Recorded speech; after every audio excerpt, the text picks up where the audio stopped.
We're one of the best teams in the league, if not the best, and tonight was playing the way that we envisioned the Lakers to play. Unstoppable here. What a start. Anthony Davis has been an absolute monster here in Game 3. He has responded. This game is over with. We played well, very cool, but we got another one on Monday. It's literally that simple. Despite losing by 30 Saturday night, the Warriors still have optimism for Game 4 Monday. Klay Thompson said, "We know how to respond. We've been doing this for 10 years here." One thing the Warriors will have to do, shoot better than 39%. They were held under 100 points for the 5th time all season. They also got 2 texts for arguing. You can talk it up now.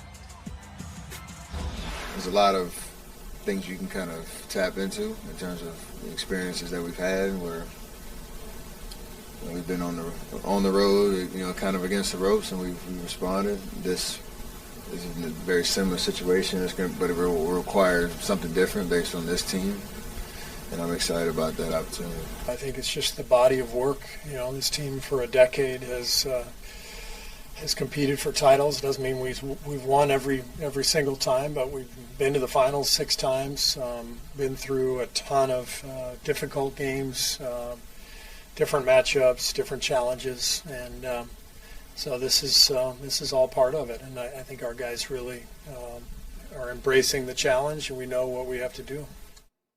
All right, so the Dubs' 30-point loss in Game 3 was tied for their 2nd largest in the postseason under Steve Kerr. However, the Dubs have a tendency to bounce back. Golden State is 5-1 in games following a 20-point loss under Steve Kerr. So far, the Warriors haven't lost back-to-back games this postseason since games 1 and 2 of the first round. Of course, is that the Los Angeles Lakers are going to send the reigning defending NBA champions home in these playoffs if they don't show up. Los Angeles Lakers are undefeated at home this postseason. You're the Golden State Warriors. They have home court advantage because they stole one from you in San Francisco. You got to win one of these games, preferably Game 4, because I don't think you can come back from a 3-1 deficit against LeBron James and the Los Angeles Lakers. LeBron James hasn't scored 30 points in these games. This is an aberration for him, but it doesn't matter. Anthony Davis had 25 and 13. Let's see what he does in Game 4, because in even number games, we know how he perform, and then in the odd number games, it dips precipitously. So we got to take all of those things into consideration. But in the end, as anemic as the Golden State Warriors looked last night, the bottom line is they got to win Game 4. Otherwise, they're on the verge of getting sent home. This is a pattern. I would call it disturbing, except they played their way out of it twice already. They did it last year in the finals. Golden State did. Golden State did. Yeah. Down 2-1, Game 4 in Boston. Boom. Last week, same thing, right? I mean, they get these situations, but last night was a little maybe more disturbing because they just didn't post. I mean, the defending champion with a non-effort. They committed stupid fouls. They committed lazy turnovers. They just acted disinterested. And this is not November.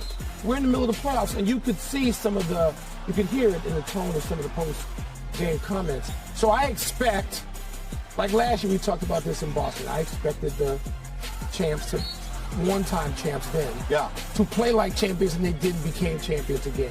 We saw this in Sacramento. We're seeing it again with the Lakers. I think it says less about the opponent than it does about the Warriors, whatever motivates them. The Warriors lost their composure, in particular for a group that have won 4 championships together.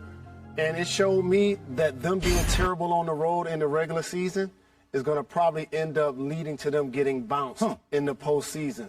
Steph Curry saved them in Game 7 and had 50 points. Remember, nobody else really showed up except Looney showed up on the boards. And the word foul kind of just stood out to me. Personal fouls, defensive 3-second fouls, flagrant fouls, technical fouls. And a team that normally finds its way to play with an 11-point lead and expand on it loses it by halftime when LeBron had 0 points in the first quarter and ultimately ended up losing by 30. Strategically, where is the edge now? What can the Warriors do to reclaim this and put themselves back in the series? You got to get Klay some opportunities for catch and shoot. Like, he's one of the best of all time doing that. But the Lakers forced him off the 3. He had 6 turnovers, the most he's ever had in a playoff game. And also you got to get Anthony Davis working on defense. In particular, your bigs got to be productive. Draymond got to stay in the game. Looney got to be productive. Green got to knock down shots. Well, there's one other thing, though. Jordan Poole does get paid. I mean, now, last time I checked, he does actually receive a check, okay? He receives a check. He has a uniform. He's allowed to travel with the team. They're in the same hotel. Last time we checked, he was on this roster. Where the hell was he? I mean, the fact of the matter is that, you know, with Steph Curry and Klay Thompson, knowing the pressure that's on them and the load that they have to carry, one of the reasons you were comfortable giving Jordan Poole $140 million in the offseason is because you said, you know what, this brother can play, and he is the perfect dude to spell for them when we take them out. That hasn't been the case for the most part throughout these playoffs. He's been a disappointment. He's had moments here and there, but overall, he's been a disappointment. He's got to show up, too.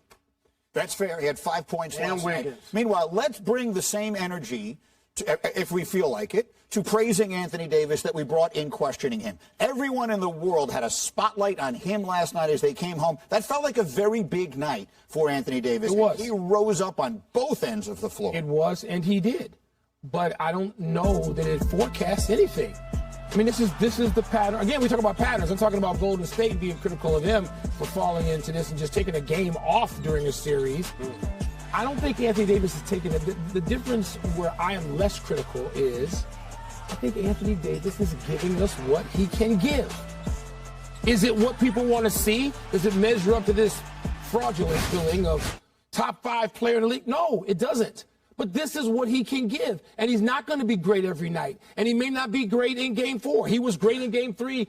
He was the best player on the floor in Game 3. Yes. It does not forecast what is going to happen going forward. Yeah, it doesn't forecast it, Mike. Come on, bro. I mean, the man is averaging 27 and 17 on 55% one game, and then the next game is 13 and 10. That's who he is. No, he's not. Yes, he is. No, that's not true. true. Years of it. That's not. No, he hasn't had years of it. He has not. No. Not that kind of precipitous drop off the next game. Since the bubble. Not that type of the precipitous drop off the next game. If the man set up there and averaged 27 and 17, and then, okay, I'm going to hit 20 and 20 points and 13, I'd be different. But that kind of flagrant drop-off? No. Anthony Davis, just like I told his Pete's last night, he could do better than that. But that's why averages are deceiving. Because you can go for 40 and 10 and an average is 30. I agree. Okay, but what I'm saying 25. is he hasn't had that kind of drop-off from game to game, though. But you know, one of the things about AD also, a lot of times he ultimately gets injured, so he isn't playing 20 to 25 consecutive games. Right. Now, since he's playing consecutive games, you get a chance to see the peaks and valleys. But that's the question. Should the valleys be that low? I don't know about should. Let's deal with what is. They are. We can sit here and decide what he ought to do. To hell with that. Okay. What are we getting from him? What is going to happen from game to game with Anthony Davis? You're going to get variation. Okay. Period. Okay, Facts. that's fine. Well, to answer your question, you talked about giving Anthony Davis praise. Are we ready to do that? Hell no. You know why? Come to me after Game 4. We knew what he was going to do last night because he stunk up the joint in Game 2. So we knew he was going to show up in Game 3. Now let's see what you're going to do in Game 4. Give me the second game. The second game, you know, not necessarily back-to-back as in one day and then 24 hours later. No, you got a day off in between. Then you play Monday night. What did you do in Game 3? Can you do that in Game 4? Because the numbers show us that because of what you did in Game 3, Anthony Davis is going to stink up the joint Monday night. I'm saying no, I don't expect that from him. He is a great player. Yeah. I expect him to be better. He doesn't have to drop 25 and 13, but he don't have to stink up the joint. He also can give you back-to-back 20-point games, as you pointed out. That's right. Multiple players have done so in this postseason. He hasn't been one. 37 different players, Greeny, have had back-to-back 20-point games or more. But he is not one of them. And so what is more important in that equation? What other players are doing or what Anthony Davis shows you? Or what he should do. Or what he should show us. He needs to do it 4 times over the course of this series. So